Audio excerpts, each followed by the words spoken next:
수험생 여러분, 안녕하십니까?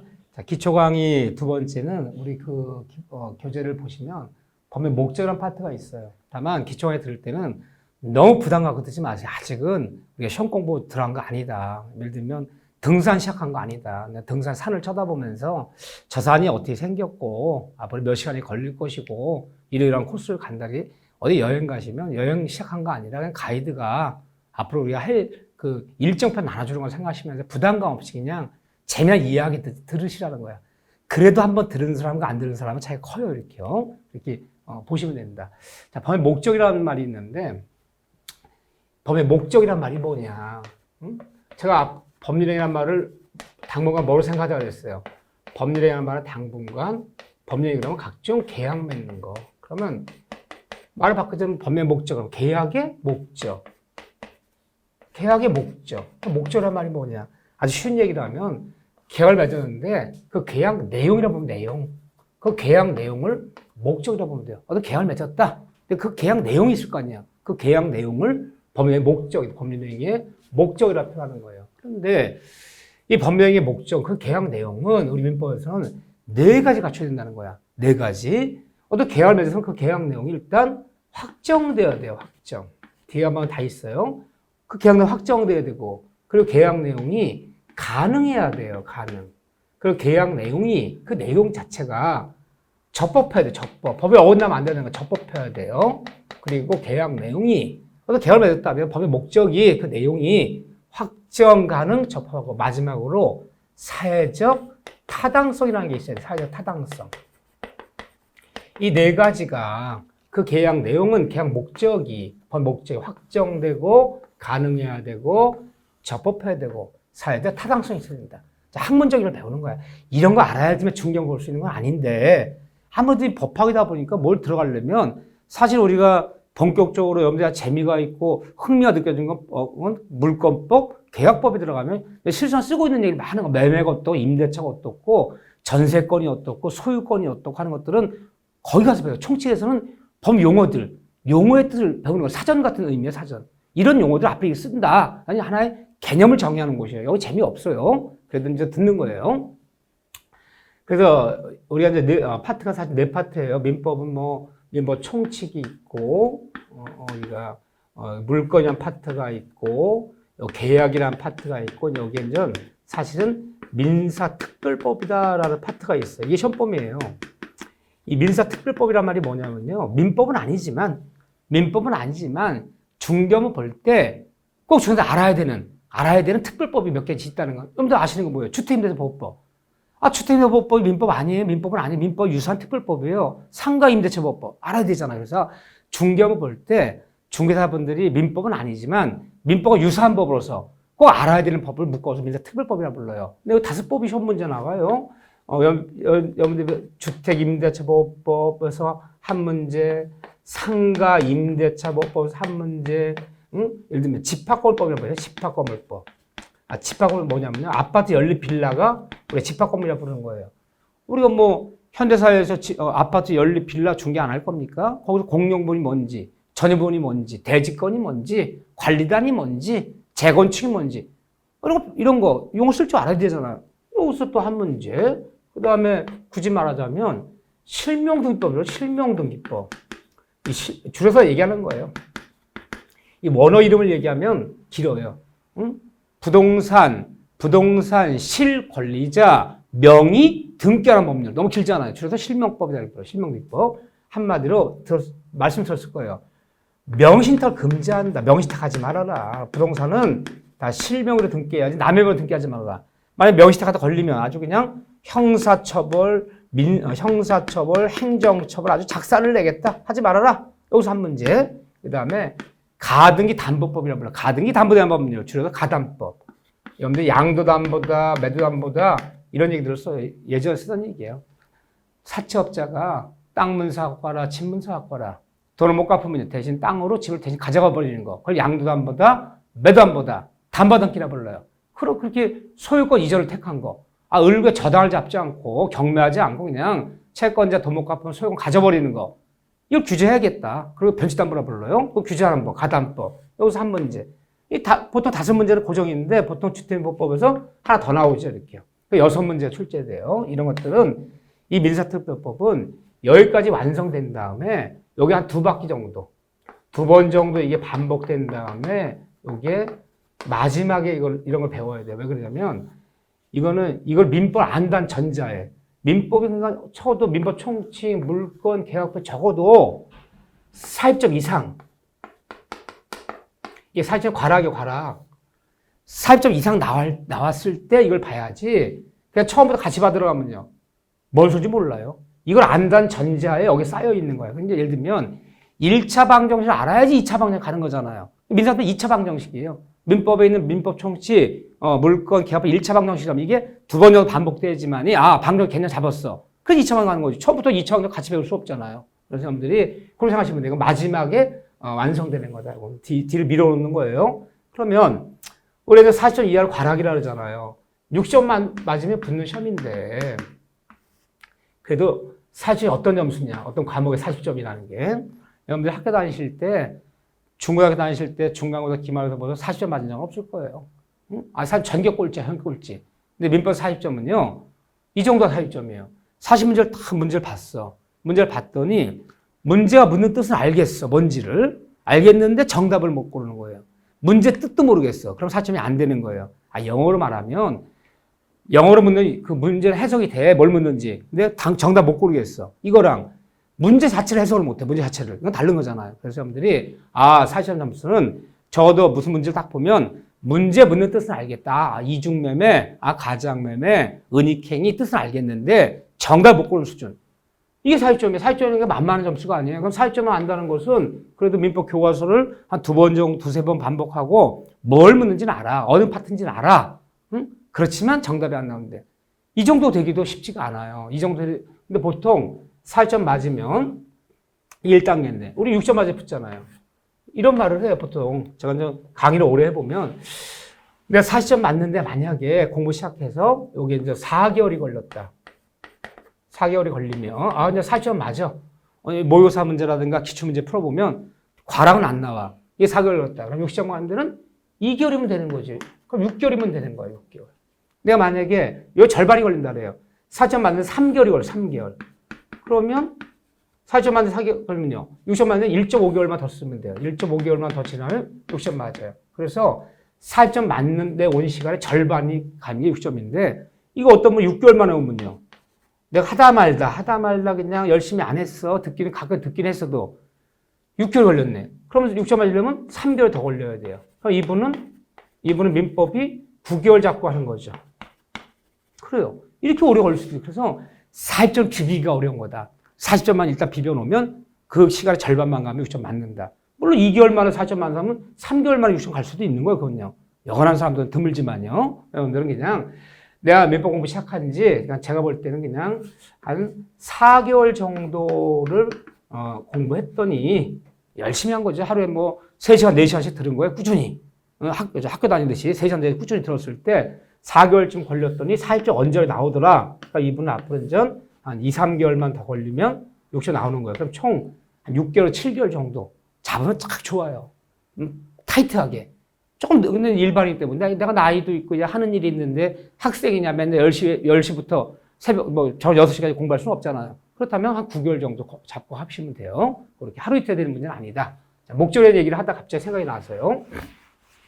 그 목적은 4가지 갖춰야 되는데 이제 보면 그 어떤 계약 내용이 목적이 뭐라고? 계약 내용이 4가지 갖춰야 돼요. 이렇게 보면요. 먼저 확정이라는 말부터 볼게요. 그 계약 내용 먼저 확정돼야 돼. 어떤 계약을 맺었는데 그 내용이 확정되지 않으면 그 내용이 확정되지 않으면 다 뭐가 되는 거냐? 확정의 반대말은 불확정이야, 불확정. 계약을 성립했어요. 성립했는데 그 계약 내용이 불확정하다면 이 계약이 성립됐더라도 계약이 체결됐더라도 뭐가 되냐? 이 계약 자체는 효력이 없어요. 무효가 돼요, 무효. 확정되지 못해 불확정하다면 그 계약이 체결됐더라도 유효하지 못하고 뭐가 된다? 무효가 된다 그래요. 그러면 확정, 불확정은 뭘 기준 삼는 것이냐? 이렇게 얘기해요. 법률행위 처음부터 쉽게 얘기하면 계약 맺는 날, 계약 맺는 처음부터, 계약서 쓰는 날 처음부터 처음부터 확정되어야 하면 틀려요. 처음부터 확정되지 않으면 괜찮아요. 적어도 언제까지 확정됐냐? 적어도 그 이행기까지만. 이행기까지만 확정되면 족하다 그래요. 이때까지 확정되면 유효해요. 뒤집어게 하면요. 그 이행기가 되도록, 이행기라는 게 이제 많이 쓰려고 하는데, 부동산 매매 계약을 뭐든지 상상할 때 부동산 상상하셔요. 자, 앞으로 좀 명심하세요. 우리는 민법 공부하지만 그냥 민법이에요. 부동산 민법 공부하는 거야. 그냥 부동산 민법, 부동산 관련되는 사례, 부동산 관련되는 판례, 부동산 관련되는 법조문. 이 부동산 민법을 보시면 돼. 우리 중개사 업무 볼 사람들이잖아요. 그러니까 또 부동산 중개할 일 없잖아. 뭐 기계 한 대를 젖산발 중개할 일 없잖아요. 그럼 좀 더 줄여서 민법 총칙도 그냥 민법 총칙이냐. 부동산 총칙. 또 물권법에 가도요. 동산에 관련된 얘기는 필요 없고요. 부동산 관련된 얘기만. 자, 민법은 부동산 민법이다. 그게 40문제 중 39문제예요. 그분들이 그러면 부동산 매매했다. 뭐 예를 들어 부동산 매매나. 아, 부동산을 매매했다. 그럼 매매 대금을 정해야 되잖아요. 근데 매매 대금은 외국 사람과 계약맺었어. 잔금 2달 뒤에 치르겠어요. 잔금. 이 잔금 치른 날을 이행기라고 그러는 거예요. 계약서는 오늘은 성립하는 날이고, 근데 2개월 뒤에 잔금을 치르게 잔금은 환율에 따라, 달러 환율에 따라서 치르기로 하자. 환율이 바뀐단 말이에요. 외국 사람이. 오늘은 1,300원인데 2개월 뒤에 1,500원이 될 수도 있고 1,200원이 될 수 있잖아요. 그럼 오늘은 그 가격이 결정되지 않아도 그 이행기에 환율에 따라, 달러 환율에 따라 결정한다. 그럼 그 이행기까지 확정돼 버리면 이게 유효한 거예요. 꼭 오늘 확정시켜주면 유효한 건 아니다. 적어도 언제까지만? 잔금 친날 때까지만 확정될 수 있는, 이 확정될 수 있는 기준과 뭐 원칙만 세워지면 유효한 거지. 처음부터 꼭 가격이 결정돼야지만 유효하다는 얘기는 아니다. 언제가 확정되면 된다? 계약 내용은 그 이행까지만 확정될 수 있는 기준이 되는 건데, 그 이행기가 되도록 확정이 안 된다면요. 그럼 무효가 되는 거예요. 오늘 확정되라는 얘기는 아니에요. 자, 확정 언제까지만? 이행까지만. 확정됐더라. 만약에 확정이 안 됐어. 불확정됐다면요. 무효됐죠? 무효됐다면 더 이상 논할 필요 없는 거야. 아, 무효됐는데, 확정됐는데 무효됐는데 뭘 더 이상 논합니까? 확정됐더라. 그럼 두 번째 따지는 게 뭐냐? 그 이행까지 확정되면 족한 거지. 처음부터 확정되는 얘기 아닌데, 그 계약 내용 확정됐다면 두 번째는 과연 가능한 일이냐? 그것이 그 계약 내에 가능한 거냐? 반대말, 불가능한 거냐? 불가능 따져야 돼요. 그런데 현 문제가 불가능을요. 줄여서 꼭 불능이라고 불러요. 불능. 이 법률학자들은 글자를 줄이는 습관이 있어요. 불능. 그 계약 내용 자체가 불능하다, 불가능하다면 어떻게 되는 거냐? 무효가 되는 거야. 예를 들면 하나 예를 들어 볼게요. 오늘 아침 내가 출근하다가 한강다리에 빠친, 내가 오늘 아침에 한강다리에 동전을 빠쳤어요. 내가 오늘 아침에 출근하다가 한강다리에 빠뜨린 그 동전을 건져오면 5억 원을 지급하기로 한다. 이렇게 계약을 맺었어. 그러면 목적이 뭐예요? 목적은 확정됐죠. 한강다리에 빠진 동전을 건지는 거. 그럼 이거 통과했어. 하나 통과한 거. 이건 유효해요. 여기 유효해요. 무효는 아니야, 이제. 불확정되면 무효됐지만 확정돼요. 과연 가능한 일이냐? 아니, 한강다리에 빠진 동전을 가지고 가능한 일이냐? 이것이 만약 가능하지 못해 불가능하다면요. 이 계약에 도장 찍었더라도 이건 무효라는 거예요. 그 내용이 가능해야 돼. 가능이다, 불능이다. 근데 가능, 불능. 가능하면 유효. 그 계약 내용이 불가능하면 이렇게 무효. 뭐 예를 들면 한 달 내 달 날아가서 운석 하나를 가져오는 계약. 한 달 내 일반인이 운석 어떻게 가져와요? 달 날아가서. 그럼 그 계약 내용이 불가능하잖아요. 불능하잖아요. 불가능을 뭐라 부른다? 불능하다면 뭐다? 무효이다. 근데 가능을 판단 기준이 뭐냐? 뭘 갖고 판단하는 거냐? 판단 기준은 중요한 얘기 나와요. 가능이다, 불가 판단 기준은 사회 통념에 따라서 결정한다. 자, 이제 앞으로 말씀드려요. 사회 통념. 민법 총칙 배울 때 판단 기준은 사회 통념에 따른다. 굉장히 자주 나오는 얘기예요. 사회 통념이란 말이 뭐냐면 건전한, 아주 쉽네요. 건전한 일반인의 상식에 따라 결정한다. 우리 보통 사람들 상식에 따라 결정하면 사회 통념이라고 부르는 거예요. 자, 보세요. 그럼 가능 불가 판단 기준은 이거에 따라 결정하는 거지. 또 과학적, 물리적, 물리적 기준이 아니라는 거예요. 이걸 기준 삼는 게 아니다. 예를 들어 보세요. 뭐 태평양에 빠뜨린 물거나 건지는 거. 과학적으로 가능할지 몰라요. 요즘에 하도 GPS 발전하고 한강 태평양에 빠뜨린 상자나 건지는 거. 혹시 과학적으로 가능할지언정 사회 통념이 쳐볼 때, 야, 태평양에 빠진 물건 어떻게 건져오니? 그럼 불능되는 거예요. 작년에 해수욕장에서 잃어버린 그 목걸이를 찾아오는 사람한테는 10억 원을 주겠다. 과학적으로 목걸이 찾을 수도 있을지 몰라요. 하여튼 일반적인 상식으로, 야, 작년에 잃어버린 목걸이를 어떻게 찾니? 그럼 불능되는 거야. 자, 가능불능 판단 기준이 뭐라고요? 사회 통념. 건져 일반 상자에다 열정하는 거지. 과학적 물리적 기준 하는 게 아니라. 달나가는 거 가능해.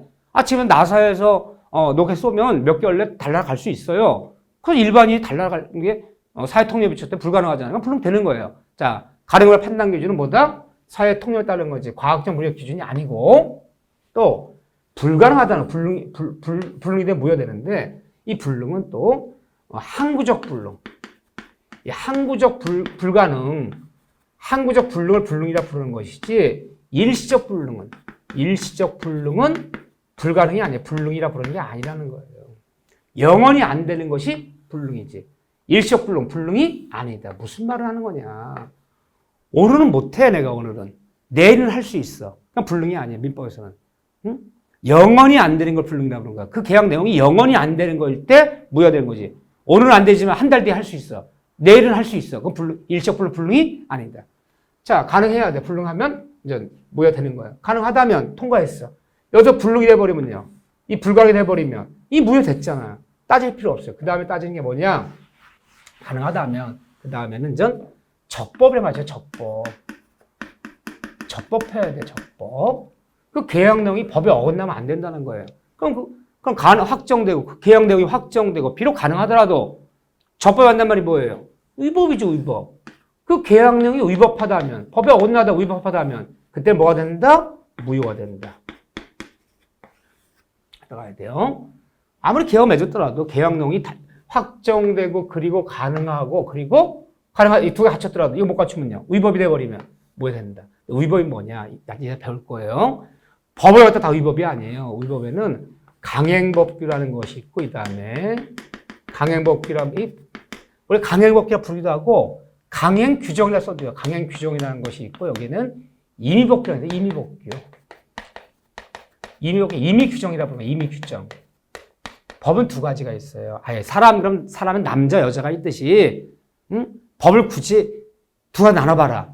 대한민국 모든 법조문, 민법도 법조문이야. 뭐 공법도 법조문이야. 뭐 세법도 법조문이야. 어떤 법조문이 법 규정이 법조문이 두 가지 나눠봐라 그러면 강행법규 아니면 임의규정. 둘로 나눠지는 거예요. 사람을 둘로 분류해봐라 그러면 남자 여자 나누듯이 이렇게 나눠져요. 모든 법과 민법뿐 아니다. 이 강행법규가 뭐냐? 강행법규는 아주 쉽게 얘기해서 법대로만 꼭 지켜야 하는 거. 법에 규정대로만 꼭 지켜야 되는 거. 법에 규정대로 법대로 꼭 해야 되는 거. 그러면 법을 꼭 지켜야 돼. 이 법에 위반하는 의사라든가 다른 특약이라든가 위반하는 다른 의사가 있었다면 이런 건 다 무효예요. 그리고 꼭 법에 규정돼. 법대로만 꼭 지켜야 되는 거. 그 임의법규는 뭐냐? 임의법규는 법조문이 있어. 법조문이 있지만 꼭 법의 규정이 있어요. 어떤 규정이 있지만 꼭 법의 규정대로 지킬 필요가 없어요. 그러면 이 임의법규는요. 다른 의사가 있다면 의사대로 가고 특약이 있다면 특약대로 가고 의사도 특약도 없다. 이게 없다면 의사 특약이 없을 때는 이렇게 하기로 한다. 이렇게 보충해 주는 거예요. 하나 예를 들어 볼게요. 뭐 예를 들면 부동산 매매가 맺을 때 법조문 얘기해. 아무런 말이 없다면 매매 비용이 중개 수수료 생각하시면 돼. 매매 비용은 균등하게 부담한다. 매도인과 반씩 내는 거예요. 이게 법조문이야. 매매 비용은 균등하게 부담한다. 이 민법 조문이야, 이게. 그런데 우리는 다른 의사가 있었어요. 그 중개 수수료는 전액 매도인이 부담하고 매수인은 부담하지 않기로 한다. 그럼 그렇게 하는 거야. 그렇게 하면 돼요.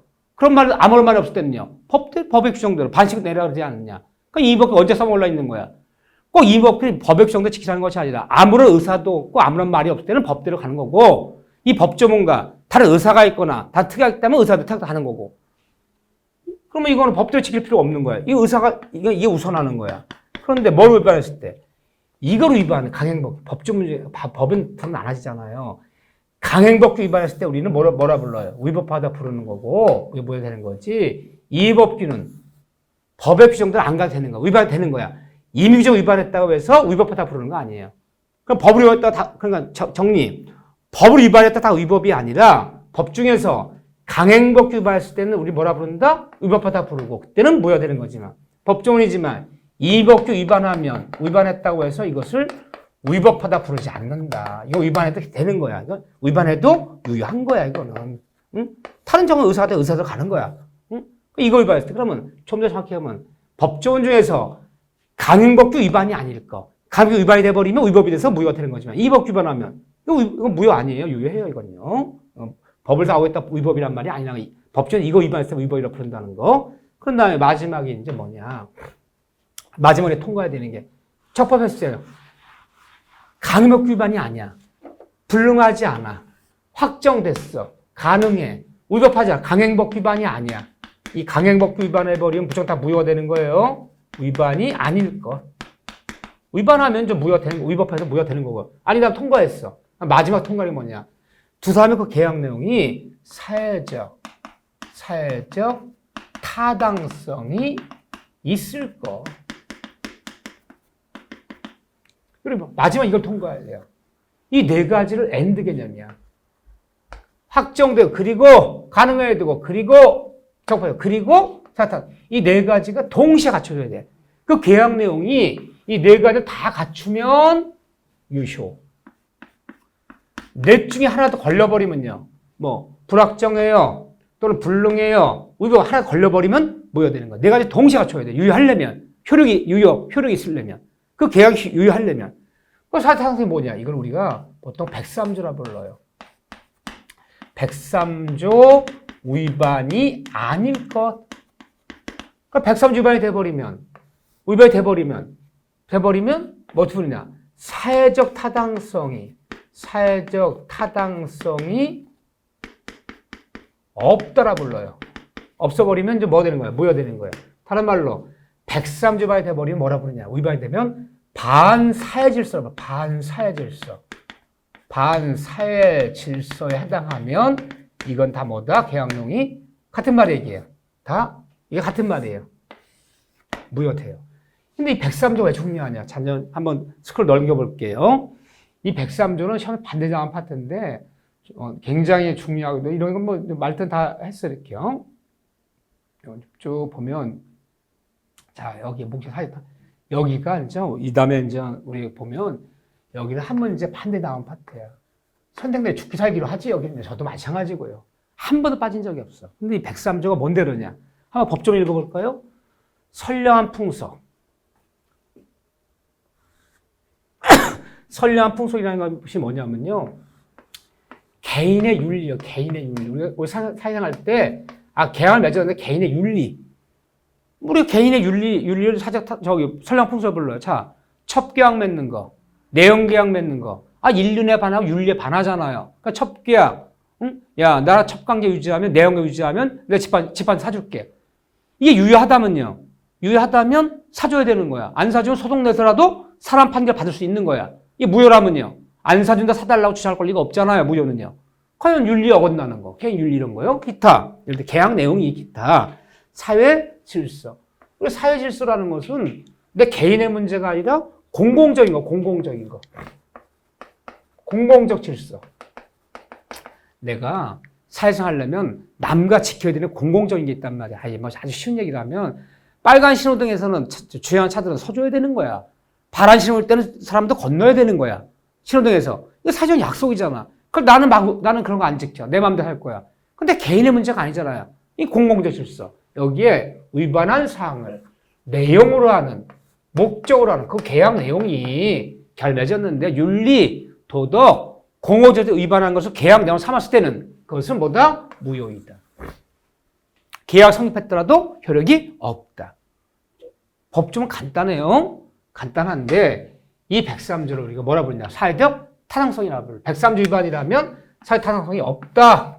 여기 해당돼 버리면 개인의 윤리, 도덕, 그 계약 내용, 공동체를 위반하면 사회탕성이 없다. 또는 반사회질서 해당된다. 그럼 그 계약은 뭐가 된다? 무효된다. 이 네 가지 다 통과해야 되는데, 그런데 이 사회적 타당성이 굉장히 중요해요.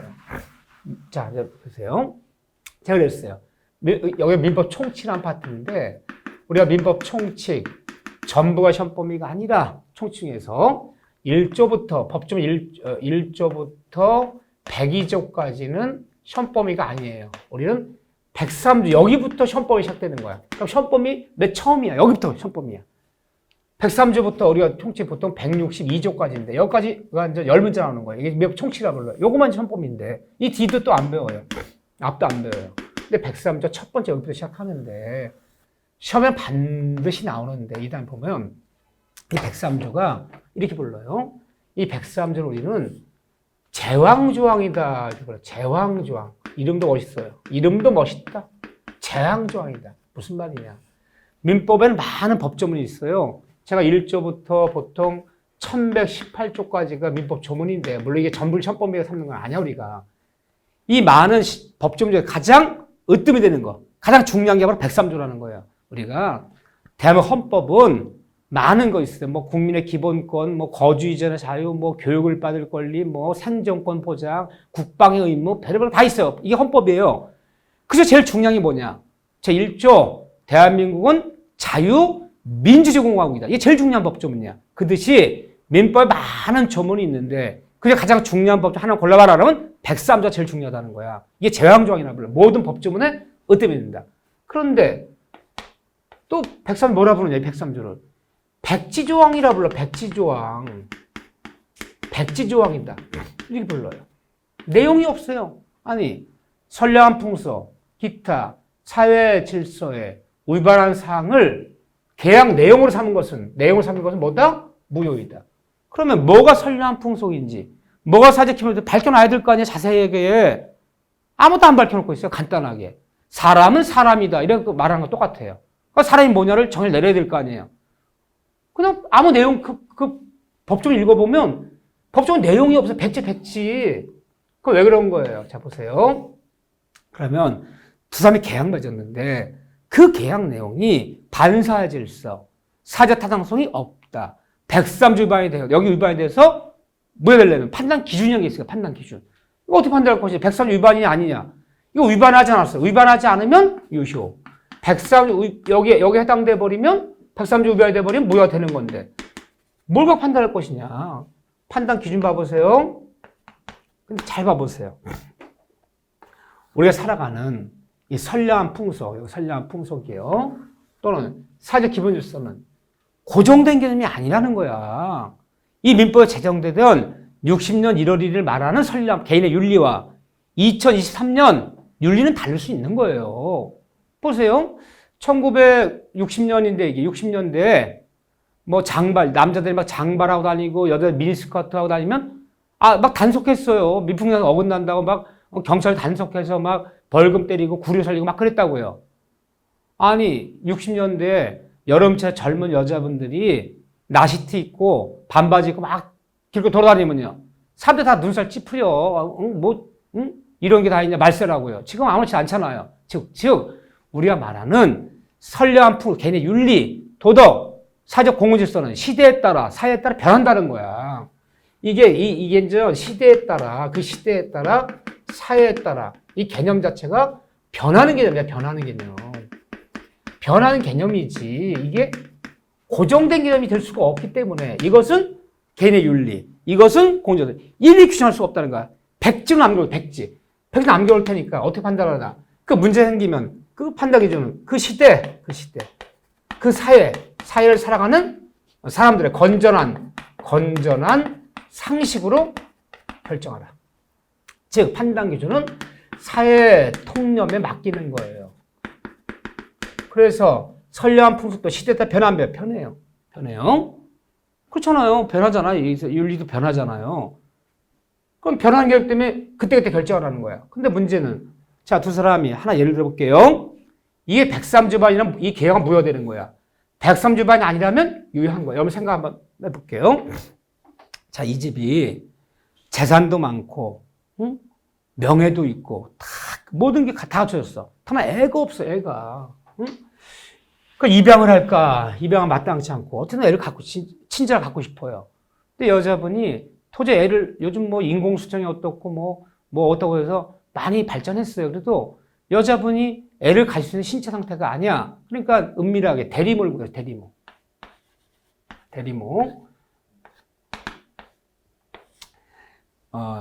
이 난자와 정자를 인공수정한 것을 10개월만 임신해주면, 애만 낳아주면, 10개월만 임신해주면, 2억 원을 주겠다. 3억 원을 주겠다. 그래서 사정이 어려운 젊은 건장한 처자분께서 좋다, 내가 대리모 계약 3억 준다면 10개월간 임신해주겠다. 그 3억 계약 맺고 애를 낳아줬어.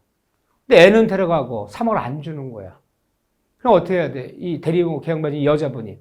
말로 안 되면 소송해야죠. 판사님, 사실은 10몇 개월 전에 이러이러한 사연이 있고 이러이러한 사연에 맞춰서 결혼도 안 하는데 처녀가, 아가씨가 집안 사정이 너무 어렵고 너무너무 이래서 이런 걸 맺어서 애를 낳아줬는데 돈을 안 줍니다. 이 돈 주라고 해주세요. 소송에서. 그럼 이게 유효하다면, 이 계약이 유효하다면 판사는 주라고 판결 내릴 것이고, 무효라면, 무효는 이행하지 않다 이행을 요구할 수 없고, 이행하지 않으면 이행할 필요가 없는 게 무효야. 이 계약이 무효라면 줄 필요 없는 거고, 판사가 주라고 판결 안 내릴 거고, 그럼 이 계약 내용이 과연 우리 살아가는 선량한 풍속, 개인의 윤리, 도덕에 어긋난 거냐, 어긋나지 않은 거냐. 이걸 따져야 되는 거야. 봤더니, 그러면 뭐에 따라 할 줄 아냐? 이 계약이 선량한 풍속에 어긋나지 않았다면 유효하기 때문에 돈 줘야 되는 거고, 무효라면 줄 필요 없는 거고, 그러면 판단이 뭐래요? 사회통념에 따르려면. 사회통념 우리가 압니까, 모릅니까? 알 수가 없죠. 내 상식은 알지만, 사회통념 하려면 설문지 듣고 나가서 조사해야 되는 거예요. 자, 강남역 앞으로 나갔어요. 이런 계약을 맺었는데, 이것이 우리 사회를 살아가는 입장에서 3억 줘야 된다. 줘야 되는 생각하시는 분들이 유효하다는 거예요. 그럼 이게 위반이 아니라는 거예요. 3억 줘야 되는 사람들은 1번 출구로. 야, 우리 사회에서 윤리적으로 이런 게 어떻게 맺니? 이게 개인의 윤리 도덕이 어긋나는 거지. 따라서, 무효라고 생각하시면, 줄 필요 없다고 생각하면 3번으로 나가시라. 더 많이 나는 쪽이 사회통념이에요. 그러니까 이런 소송이 걸릴 때마다 판사가 일일이 조사할 수가 없잖아요. 그럼 뭐가 사회통념이냐, 앞으로. 민법 구할 때 판단 기준은 사회통념이다. 이 말만 나오면 구체적인 경우에 대법원 판례, 지방법원 아니에요. 대법원 판례 나오면 더 이상 재판 못 하잖아요. 이 대법원 판례예요. 이 대법원 판례가 사회통념이 돼버려요. 그럼 이런 소송 판결이 어떻게 나왔느냐? 이게 사회통념이 돼요. 그래서 여러분들이 앞으로 이제 민법 공부할 사회통념에 따라 결정한다면 판례를 기억하셔야 돼요. 판례를. 왜 판례가 사회통념이 되는 거냐? 잘 봐보세요. 이 소송이 벌어졌어. 이슈가 됐어. 대리모 계약 맺었는데 이것 때문에 돈을 주느냐 안 주느냐 소송이 벌어졌대더라. 쌈났어요. 지방법원, 고등법원, 거기서 대법원까지 왔어. 대법원 판결에서. 자, 이 젊은 여자분이 부을 상대로 낸 소송은 이유 없으므로 기각한다. 그럼 판결 내린 원인을 꼭 적어요. 판결 원인을 적어. 이런 판결 왜 내는데 원인을 나오면요. 이게 사회통념이 되는 거야, 그 판례가. 아직까지는 본 판사도 사람이기 때문에 정말 인간적 동정심도 가고, 이 대리모 계약 맺은 젊은 여자분의 사정이 너무 딱하고, 인간 동정심은 드나. 그렇지만 우리 사회를 살아가는 건전한 법 도덕에 비춰볼 때, 도저히 본 판사는 윤리에 비춰볼 때, 법 도덕에 비춰볼 때 도저히 인정할 수 없는 계약으로서 103조 위반이 아니라고 보지 아니할 수 없기 때문에, 참 같은 말도 어렵게 보지 아니할 수 없기 때문에, 103 위반이기 때문에 무효이다. 보세요. 판결 쓸 때 법 도덕이 어떻고 윤리가 어떻고 우리 사회 통념이 어떻고 써가면서 판결 쓰잖아요. 그 판결이 바로 사회 통념이 되는 거야. 판사들이 우리 설문조사 못하기 때문에. 여러분들이 앞으로 공부할 때 사회 통념 말만 나면 판례 외우셔야 돼요. 근데 판례는 다음과 같은 유형이 있어요. 요요라는 거 아니에요. 유형을 보면 예를 들면 윤리에 반하기 때문에, 이게 103조 위반이라는 뜻이야. 103 위반이기 때문에 무효이다 판결 내린 것들, 예를 들면 요요라는 건 아니야, 자신요. 또는 예를 들면 윤리, 도덕에 반하기 때문에 무효인 것들, 지나치 생존의 기초를 흔들기 때문에 무효인 것들, 정의에 반하기 때문에 무효인 것들, 그 내용이 불공정하기 때문에 모여있는 것들이 유형을 쭉 나눠놨어요. 그래서 여기는 사회 통념 비춰볼 때 이것은 무효이다라고 판결 내린 것도 있고, 사회 통념 비춰볼 때 무효가 아니라 유효하다라고 판결 내린 것들이 있어요. 이 다음에는 이런 것도 제가 외우게 만들 거예요. 몇 가지 중요한 것들은. 이렇게 유형을 나눠놨다. 사회 통념 비춰볼 때. 103조 굉장히 중요한 거다. 그래서 앞으로 103조에서는 뭘 배울 거냐. 부동산 이중매매, 더블로 매매 쓰인 거 아니에요. 이중매매 한 게 어떻게 되겠냐. 이게 많은 일이에요. 갑이 을한테 얼마나 팔았는데 또 다시 병을 팔았어. 더블로 팔아버린 거야. 이중매매 됐을 때 과연 범위가 어떻게 되는 거냐. 뭐 이런 얘기들. 뭐 첩계약. 탄이 윤리에 반하기 때문에 첩계약 103조에 와서 무효인데, 예를 들면 단절특약이라는 거. 단절특약. 한두 가지 흥미로운 걸 가르쳐드린 거야 제가. 단절특약이란 말을 써요. 단절특약은 또 뭐 유효하다. 뭐 이런 말 다 배울 거야. 내연관계를 끝내면 뭐 1억 원을 주겠다. 내연관계 끝난 조건으로 뭐 집을 사주겠다. 그거 유효해요. 단절특약은 사회 통념 때 판례가 유효하대요. 줘야 된대요. 내연관계 맺으면, 첩관계 맺으면 아파트 사주겠다. 그건 무효야. 이건 무효. 이건 단절특약은 첩관계, 내연관계를 끝내면서 집을 사주겠다. 유효하기 때문에 소송 내에서 받을 수 있어요. 이런 것들 배울 거 몇 가지. 물론 이 중에서 우리 많은 걸 배우지만 우리 법원직, 검찰직 시험 보는 애들도 아니고 법무사 되려고 공부한 사람들, 중개사 되려고 공부한 사람들 이 중에서 부동산 관련된 판례들, 뭐 다운계약서 작성 유효하다. 103조만이 처벌은 받을지언정 다운계약서 작성한 것이 103조만 아니기 때문에 계약은 유효하다. 다만 벌금 받을 뿐이다. 뭐 다운계약서는 유효지 무효가 아니라는 등, 뭐 예를 들면 미등기 전매한 것은 적발되면 벌금 맞을지언정 103조만 아니기 때문에 유효하다는 등, 이 부동산 관련된 경우가 제가 딱 챙겨드릴 거야. 시험 문제 그게 나오기 때문에. 뭐 중개업을 업무할 때 뭐 무등록죄 중개 영업행위가 유효냐 무효냐, 예를 들면 뭐 법정 중개사를 초과하는 약정 유효냐 무효냐, 이런 것들은 다 외울 거예요. 그렇지만 우리는 이 중에서도 이제 부동산 관련되는 거, 이 다음에 중개업에 관련되는 판례들만 쫙 맞아서 제가 정리해드리면 여기서 문제 여기서 나와요. 부동산 민법이기 때문에. 중개업을 보려고 민법 공부하는 사람 다 보라는 거 아니에요. 그러니까 여러분들이 유능한 선생, 예를 들면 노련한 선생이랑 같이 공부를 하면 공부를 줄이는 거야. 근데 아무리 공부를 많이 하고 의욕이 많지만 양을 넓혀버리면, 이 어른들은 양을 넓혀버리면 기억력 예전 같지 않아요. 우리가 100점 만점 받자는 시험 아니야. 서울대 연고대 가는 시험은 상대평가이기 때문에. 잘하면 잘할수록 좋은 거예요. 공무원 시험을 봤는데 10대 1이래, 20대 1이래. 커트는 몇 점에 끊길지 몰라. 85점에 끊길지, 87점에 끊길지. 그건 죽기 살기로 어려운 문제를 해야 되는 거예요. 이 절대 60점은요. 어려운 걸 맞추라는 게 아니에요. 누구나 맞출 수 있는 것을 실수하지 않는 거. 양을 줄여서 오히려 반복을 하셔야 돼. 우리 짧은 시간 배우는 거기 때문에, 정문제 아니기 때문에. 양을 늘려버리면 잡다한 짓이 머리에 있지만 힘을 발휘 못해요. 양을 줄여서 반복하자. 그래서 깊이, 앞으로 중요한 공부할 때 깊이에 승부를 걸지 말고 반복에 승부를 거셔야 돼. 반복. 응? 나와도 실수하지 않는 거. 몇 번 반복해야 돼요. 이게 보통 뭐 젊으신 분들도 중요 공부를 많이 하지만 30, 40대만 넘어서셔도 기억이 예전 같지 않아서 들을 땐 알지만 뒤돌아서면 까먹어. 몇 번이나 반복해.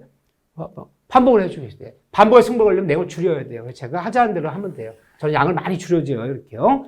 이런 게 바로 103조 얘기다. 그래서 이 다음에 103조는 굉장히 정밀하게 자세한 많이 배울 거예요.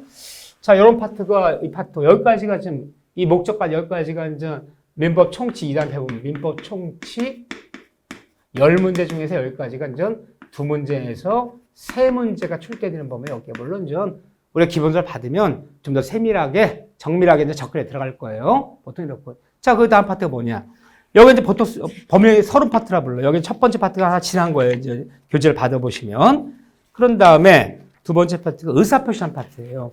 자, 우리 교재를 보시면 챕터가 03에 돼 있죠. 자, 한번 넘겨볼게요. 스크린을 쭉 한번 재미삼아 읽어보시라는 거예요. 이렇게요. 자, 여기 의사표시 파트인데 무지하게 어려워요. 그래서 이 의사표시는 우리 중의사 공부하는 사람만 어려운 게 아니라 모든 그 민법 공부, 모든 민법 공부의 제일 어려운 부분이 어디냐? 제일 어려운 부분이 바로 민법 총칙이에요. 제가 민법 5부분이 있다 그랬죠. 민법 총칙, 물권법, 계약법, 친족법, 상속법 있다 그랬잖아요. 그중에 제일 어려운 게 민법 총칙이에요. 모든 사람들이. 그 민법 총칙 중에서도 제일 어려운 데를 골라봐라 그러면 법률행위 파트, 법률행위. 우리 여기 한 군데만 시험법이라고 했잖아. 많은 파트가 되고. 여기 제일 어렵다 그래요. 이 법률 파트에서도 제일 어려운 부분 하나 골라봐라 그러면 의사표시랑 대리 파트. 이 두 파트 가장 어렵다 그래요, 사람들이. 뭐, 법대 학생이건 노스쿨 공부하는 학생이 누구 다 똑같아요. 그럼 우리가 시험범위 삼아서 중요하게 여기는 데가 가장 어려운 민법 총칙에서도 가장 어려운 부분이죠. 가장 또 어려운 파트. 여기에 시험범위야. 보통 여기서 두 문제, 여기서 두 문제. 그러면 잘 봐보세요. 의사 대리 파트는 제가 어렵다 그랬어요. 누구나 어려운 부분이야. 그럼 어떻게 보면 우리가 앞으로 전민법을 중개사민법 공부할 때 가장 어려운 부분을 꼽아봐라 그러면 누구나 꼽힌다. 의사표시 대리 파트야. 가장 어려운 파트인데 여기야. 문제 수는 4문제가 나와. 4문제. 그러면 총 40문제 중에서 4문제 나온다 그러면요. 비중은 10분의 1이잖아요. 그러면 내가 민법 공부할 때 여기 얼마를 투자하는 게 좋아요? 객관식 공부할 때는요. 10분의 1만 투자하는 게 가장 효과적인 거지요. 10분의 9는 36문제 투자를 해야지. 근데 공부하다 보면 어떻게 보면요. 10분의 1이 아니라 여기 나는 전공부를 하고 3분의 1을 투자하는 경우도 있어. 그냥 하도 어려우니까 재미도 있고요. 그럴 필요가 없다는 거야. 우리가 어려운 시험. 나 85점 맞아도 떨어져. 이 컨텐츠 89점일 거 없으면 몰라. 그럼 최상급 난이도를 맞춰내야 되는 거야. 서울대 연구대 가려면 킬러 문제가 있어. 제일 어려운 문제를 내가 맞히면 그 올라서는 거야. 못 맞히면 그 밑에 대학으로 내려가는 거야. 그런 상대평가에서는 이 어려운 파트를 끝까지 정복하는 게 중요한 거예요. 이과 학생들이 미적분이 어렵다. 거길 극복해야 돼. 명문대 갈 애들은. 근데 우리 상대 절대평가 그게 아니에요. 너무 어려우면 피해가도 돼. 60점에 60점. 시간의 효율성을 생각하셔야 되는 거야. 여러분들이 여기 어렵다고 해서 너무 여기다가 이렇게 파지 말고 내 전공부량에 10분의 1만 투자한다. 응? 그래서 뭐 4문제 중에 2문제 맞지 뭐 2문제 틀리지 뭐. 찍어서 1문제 맞으면 3문제 맞을 수 있는 거고 여기 끝까지 가다 보면 끝도 없어요.